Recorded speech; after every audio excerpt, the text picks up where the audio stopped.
నిర్భయ ఘటన తరువాత అత్యాచారం హత్యలు చేయాలంటేనే భయపడేలా చట్టాలు చేశారు. కానీ ఏం లాభం?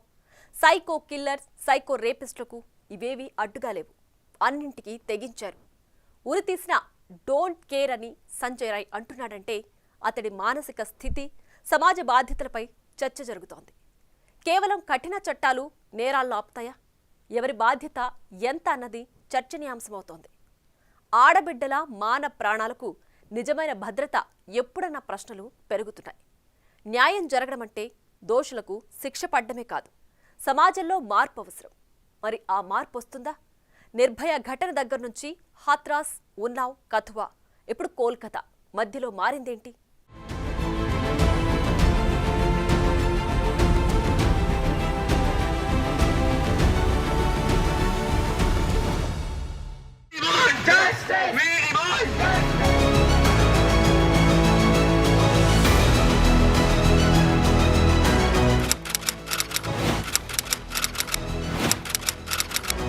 Nirbhaya paramedical student.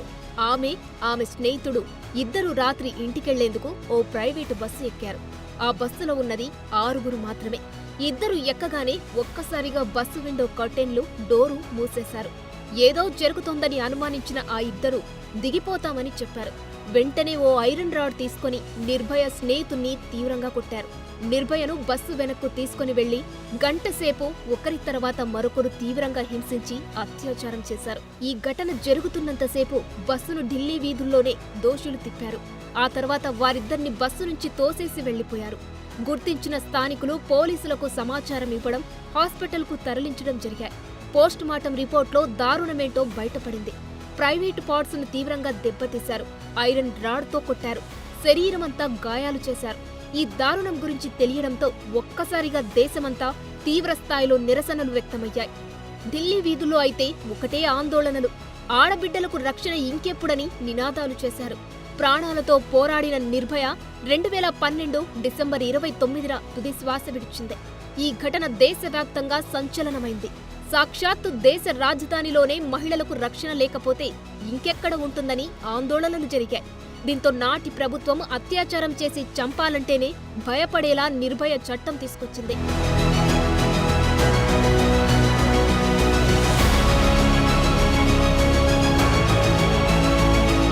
మళ్లీ ఇప్పుడు కోల్కతాలో వైద్య విద్యార్థినిపై అదే తరహాలో అమానుషం జరిగింది.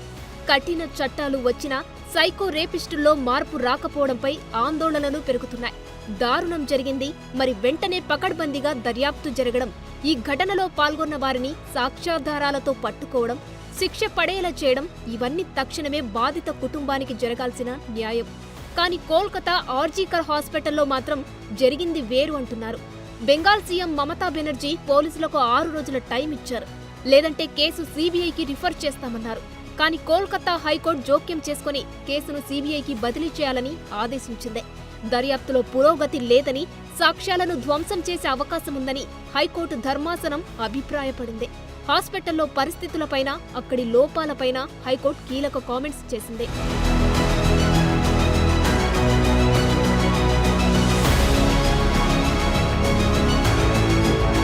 నిజానికి ఈ కేసును మొదటి నుంచి తప్పుదోవ పట్టించేలా కొన్ని ఘటనలు జరిగాయి. అవేంటో చూద్దాం. ఆగస్టు 9న ఉదయం 6 గంటలకు చనిపోయి కనిపించింది వైద్య విద్యార్థిని. అంటే ఆగస్టు 8న ఆర్జికర్ హాస్పిటల్లో నైట్ డ్యూటీ చేసేందుకు వచ్చింది. అదే రోజు రాత్రి 11:30 గంటల సమయంలో తన తల్లిదండ్రులతో ఫోన్లో మాట్లాడింది. రోజువారీలాగే మాట్లాడింది. ఏదైనా సమస్య ఉన్నట్లుగాని, బాధలో ఉన్నట్లుగాని ఏమీ చెప్పలేదని పేరెంట్స్ అంటున్నారు. ఆగస్టు 9న ఉదయం 11 గంటలకు కుమార్తె అనారోగ్యంగా ఉన్నట్లు హాస్పిటల్ అసిస్టెంట్ సూపరింటెండెంట్ సమాచారం ఇచ్చారని తల్లిదండ్రులు చెబుతున్నారు. ఆ తర్వాత మరో అరగంటకు అదే అసిస్టెంట్ సూపరింటెండెంట్ తమ కుమార్తె హాస్పిటల్లోనే సూసైడ్ చేసుకుందని చెప్పారన్నారు. సో తమకు రాత్రి మాట్లాడినప్పుడు ఏమీ చెప్పని తమ కూతురు ఆత్మహత్య చేసుకుందని ఎలా చెబుతారని పేరెంట్స్ ప్రశ్నిస్తున్నారు.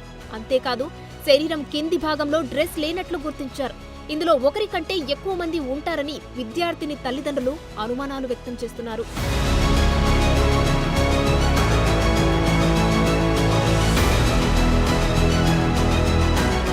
అంతకంతకు విషయం కోల్కతా అంతటా తెలిసిపోయింది. వైద్య విద్యార్థినిని దారుణంగా రేప్ చేసి చంపేశారన్న విషయం తెలియడంతో ఆర్జికర్ హాస్పిటల్కు పెద్ద ఎత్తున జనం వచ్చారు.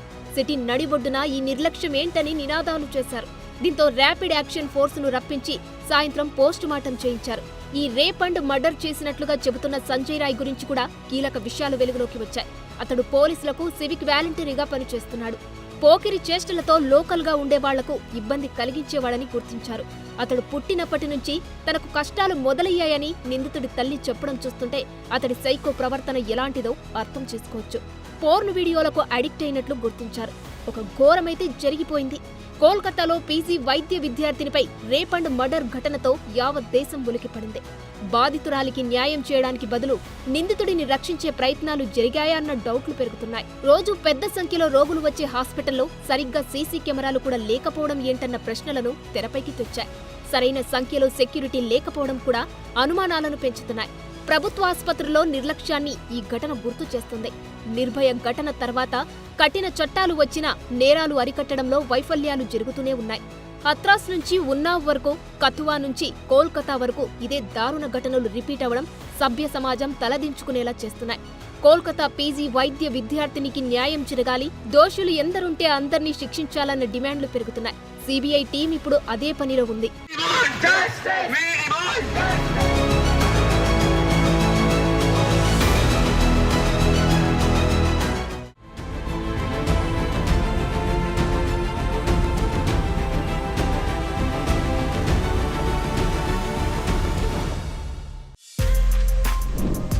For more videos like this, subscribe Big TV channel.